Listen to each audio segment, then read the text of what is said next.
बिस्मिल्लाहिर्रहमानिर्रहीम। अस्सलाम वालेकुम रहमतुल्लाहि व बरकातुहू। This is Mahira Noor. Welcome back to my channel TM Noor academy. Hope you are doing well. आज की इस वीडियो में हम साइकोलॉजी के अहम सवालात व जवाबात बताएंगे जो टेट के प्रीवियस ईयर के पेपर्स में पूछे गए हैं, और वो सवालात कहाँ से पूछे गए हैं वो भी बताया जाएगा, लाइक विथ रेफरेंस, जो कि हमारे स्टडी मटेरियल में मौजूद है। इसलिए वीडियो को लास्ट तक ज़रूर देखिएगा। बास वक्त उन टॉपिक से सवालात रिपीट भी होते हैं जिससे आपको फ़ायदा होगा, इसलिए वीडियो को लास्ट तक ज़रूर देखिएगा। और अगर आप हमारे चैनल पर नए हो और आपने अभी तक हमारे चैनल को सब्सक्राइब नहीं किए हो तो जल्दी से चैनल को सब्सक्राइब करके बेल आइकन पर ज़रूर प्रेस कीजिएगा, ताकि टेट और डीएससी के मवाद पर मबनी वीडियो सबसे पहले आप तक पहुंच सके। चलिए वीडियो की शुरुआत करते हैं। ये सवाल टेट 2014 के पेपर से लिया गया है, तो चलिए देखेंगे। इब्तिदाई सीखे हुए इक्तिसाब में मौजूदा सीखने वाला इक्तिसाब दखल अंदाज होता है। ये है, इब्तिदा में जो हम इक्तिसाब सीखते हैं उसमें मौजूदा सीखे जाने वाला इक्तिसाब दखल अंदाज होता है, यानी रुकावट बनता है। तो उस किस्म के इक्तिसाब को क्या कहते हैं? तो यहाँ पर देखेंगे ऑप्शंस में। ऑप्शन नंबर एक बालाई मज़ाहिमत, ऑप्शन नंबर 2 ज़ेरे मज़ाहिमत, ऑप्शन नंबर 3 मराजियत, ऑप्शन नंबर 4 एतबास। ऑप्शन नंबर 2 सही है, ज़ेरे मज़ाहिमत। ठीक है, तो इसको इंग्लिश में क्या बोलते हैं ये भी देख लीजिएगा आप, क्योंकि बाज़ लोगों को उर्दू के ऐसे वर्ड्स समझ में नहीं आते, बाज़ लोग इंग्लिश में पढ़ के जाते हैं। तो यहाँ पर देखिए, फर्स्ट ऑप्शन नंबर 1 क्या है? Proactive inhibition, option number 2 retroactive inhibition, option number 3 regression, option number 4 repression. ठीक है, ऑप्शन नंबर 2 सही है, रिट्रोएक्टिव इनहिबिशन। ये कहाँ पर दिया गया है चलिए देखते हैं। हमारे पास जो स्टडी मटेरियल मौजूद है उसमें ये तमाम सवाल दिए गए हैं, तो चलिए देखेंगे। यहाँ पर देखिए, भूलना या फरामोशी फारगेटिंग, तो ये भूलना या फरामोशी फारगेटिंग टॉपिक में से ही दिया गया है वो। तो यहाँ पर देखेंगे, तो भूल के 2 अक़साम हैं, कौन से हैं? यहाँ पर दिया गया नंबर 1 नेचुरल फारगेटिंग यानी कुदरती भूल, और दूसरा क्या है? एक्टिव या मार्बेट फारगेटिंग, गैर सेहतमंदाना भूल। ठीक है, कुदरती तौर से हम भूल जाते सो यहाँ पर दिया गया उसके बारे में, और दूसरी भूल है ना जानबूझ के हम भूलना चाहते, तो ऐसे वाक़यात को तो हमारे ज़िंदगी के तलख़ हक़ाइक़ रहते हैं जिससे हमें प्रॉब्लम होती, तकलीफ़ होती है, वैसे वाक़यात को जानबूझकर हम भूलना चाहते हैं, तो वैसी भूल को गैर सेहतमंदाना भूल कहते हैं। अभी हम जो सवाल देखें वो यहाँ से देखिए। इंटरफ्रेंस ऑफ एसोसिएशन में भूल की मुकम्मल और वाज़ेह तारीफ़ की गई है, जो इस तरह है। अभी हम जो सवाल देखें उसका जवाब यहाँ पर है, देखिए, तो ये देखेंगे हम। ठीक है, जदीद मवाद को पढ़ने से साबिक़ा मवाद को याद रखने में मुश्किल पेश आती है। इसको पसकारी बंदिश रिट्रोएक्टिव इनहिबिशन कहते हैं। ठीक है, तो इसको रिट्रोएक्टिव इनहिबिशन को क्या कहते हैं? पसकारी बंदिश कहते हैं। ठीक है, प्रोएक्टिव इनहिबिशन को क्या कहते हैं? पसकारी बंदिश कहते हैं। ठीक है, ये पस आना यहाँ पर सेम दे दिया गया है, बट अभी जो सवाल देखिए उसका जवाब तो यहाँ पर है, अभी आप देखिए।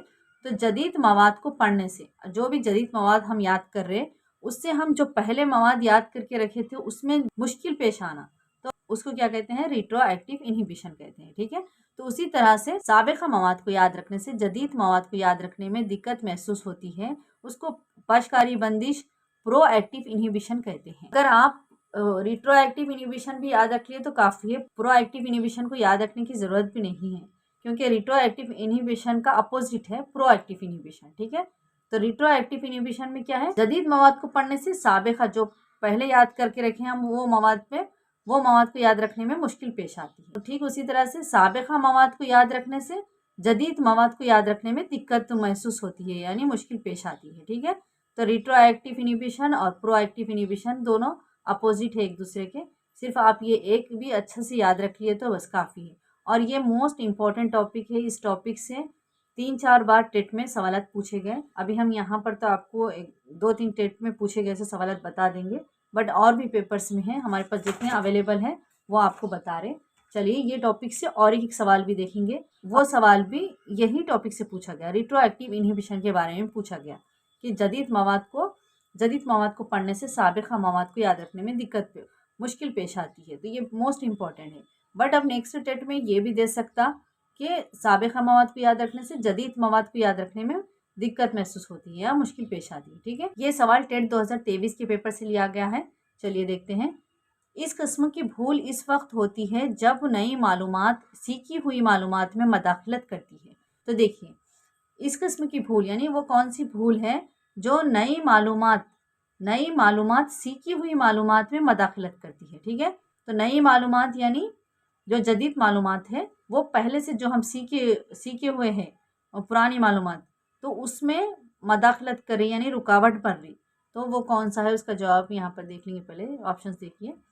ऑप्शन नंबर 1 ज़ेरे मज़ाहिमत, ऑप्शन नंबर 2 दबाव, ऑप्शन नंबर 3 बालाई मज़ाहिमत, ऑप्शन नंबर 4 ज़वाल पसीरी। यहाँ पर आप इंग्लिश में भी देख सकते हैं इसके ऑप्शंस।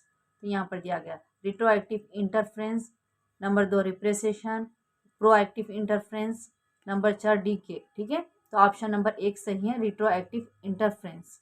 ठीक है, पुरानी मालूमात जो हम याद करते हैं उसको याद रखने में दिक्कत महसूस होती है, किसकी वजह से? नई मालूमात सीखने की वजह से। ठीक है, इतना याद रखें। चलिए देखेंगे ये कहाँ है।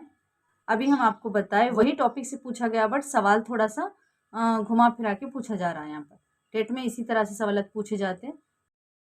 ये सवाल टेट 2012 के पेपर से लिया गया है। वो हाफिजा जो वाक़ियात के अहफाज से मुतालिक है। Option number 1 semantic Hafiza, option number 2 episodic Hafiza, option number 3 Khalil मुद्दती हाफिजा, ऑप्शन नंबर 4 हिस्सी हाफिजा। तो ऑप्शन नंबर 3 सही है, खलील मुद्दती हाफिजा। ठीक है, तो ये कहाँ से पूछा गया? चलिए देखते हैं, नोट्स में देखेंगे। तो चलिए देखते हैं। यहाँ पर देखिए हाफिज़े के अक़साम, टाइप्स ऑफ मेमोरी दिए गए हैं। नंबर 1 अच्छा या बुरा Hafiza, number 2 मुंतक़ी Hafiza, number 3 फ़ौरी Hafiza, number 4 देरपा Hafiza, number 5 मखसूस हाफिज़ा। तो इसी में से वो सवाल पूछा गया।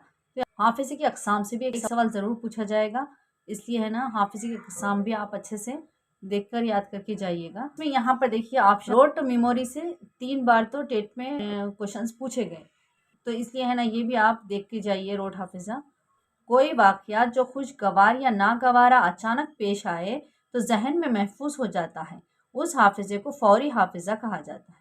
वो फ़ौरन हमारे जहन में महफूज हो जाता है। ठीक है, कोई भी वाक़या जो खुशगवार या नागवारा पेश आए तो वो जहन में महफूज हो जाता है। ठीक है, तो उस हाफिज़े को फ़ौरी हाफिज़ा कहते हैं।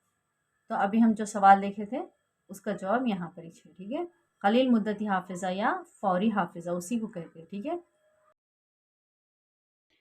ये सवाल टेट 2014 के पेपर से लिया गया है। कानून तासीर का पेश करदा।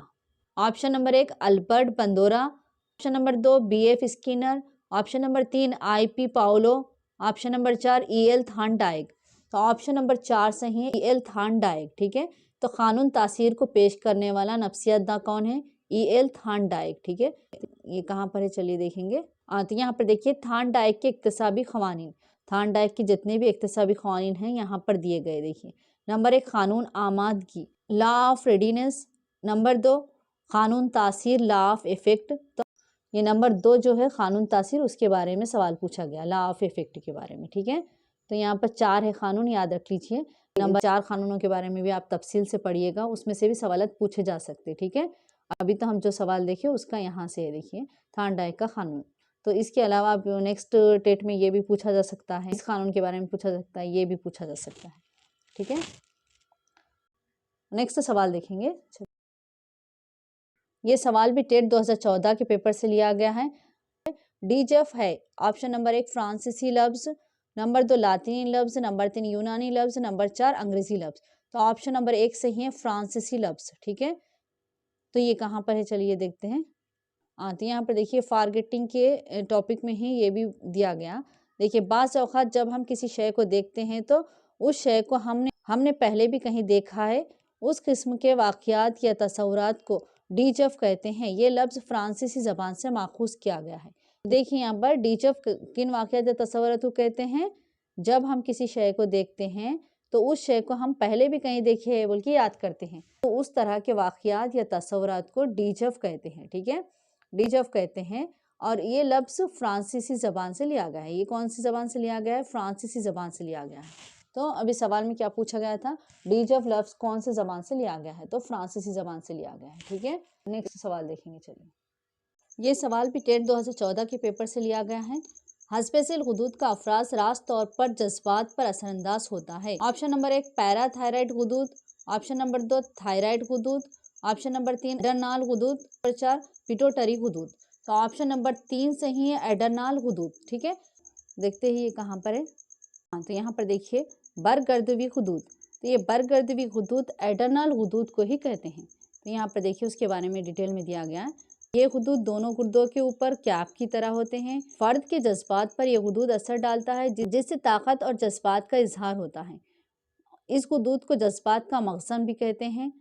इस हुदूद के हार्मोन के ज़्यादा अफराज पर खून का दबाव बीपी बढ़ जाता है और हार्मोन के कम अफराज पर फर्द सुस्त और काहिल बन जाता है।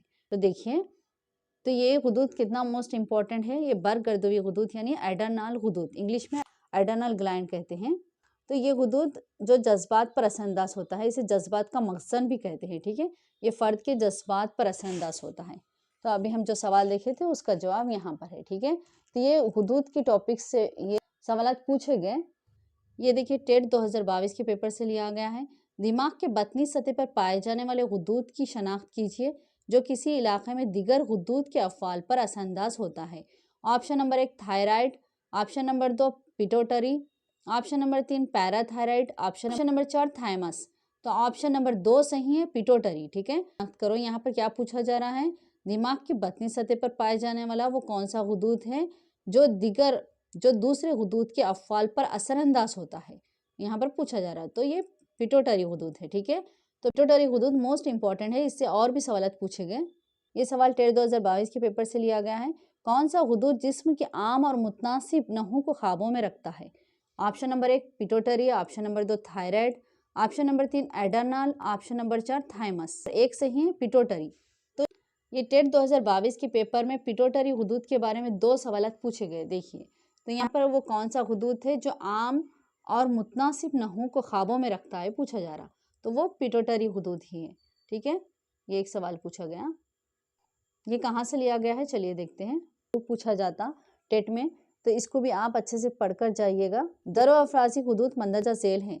नंबर 1 नखाई हुदूद पिट्यूटरी ग्लैंड, नंबर 2 वर्किया हुदूद थायराइड ग्लैंड, नंबर 3 नजीद वर्किया हुदूद पैराथायराइड ग्लैंड, नंबर 4 बरगर्दवी हुदूद एडर्नल ग्लैंड, नंबर 5 मोल्दा गोनाड्स। ठीक है, नंबर 1 नखाई हुदूद पिट्यूटरी ग्लैंड। ठीक है, तो हम पिट्यूटरी ग्लैंड के बारे में देखेंगे।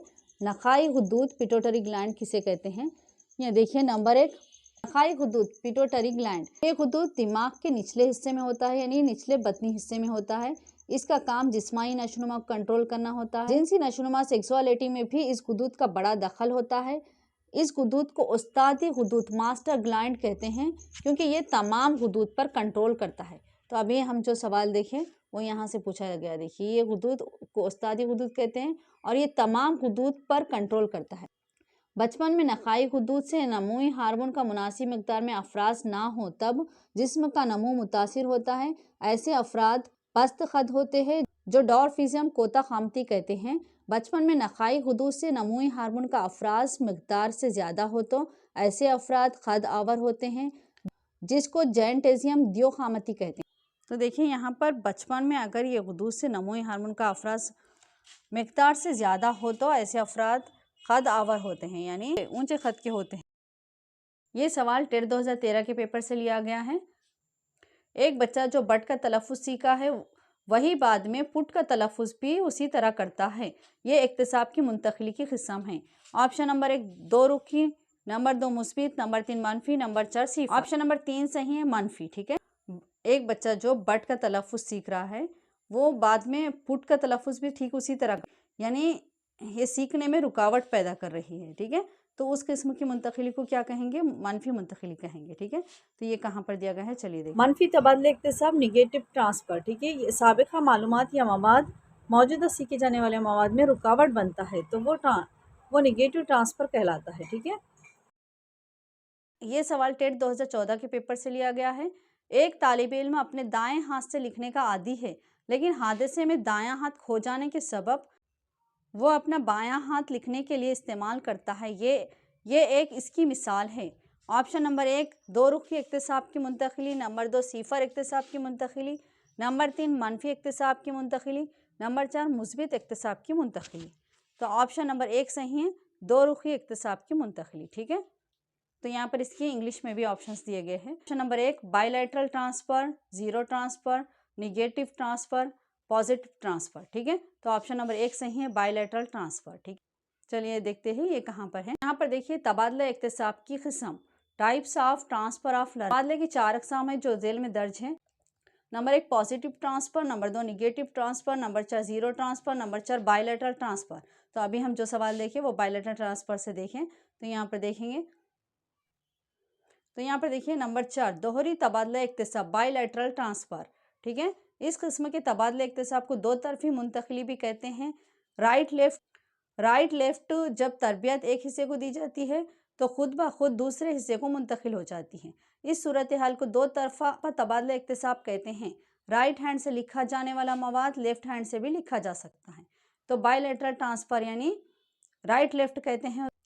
इसमें एक हिस्से को अगर तरबियत दी जाए तो खुद ब खुद दूसरे हिस्से में मुंतकिल हो जाती है। ठीक है, तो इसको बायलैटरल ट्रांसफ़र कहते हैं। तो देखिए अभी हम जो सवाल देखें वो यहाँ से ही पूछा गया था। ठीक है, बायलैटरल ट्रांसफ़र। ये देखिए टेट 2015 के पेपर से लिया गया है। फुटबॉल खेलने से वॉलीबॉल सीखने में मदद नहीं मिल सकती या सीखने में दुश्वारी हो सकती है, ये इस किस्म की मिसाल है।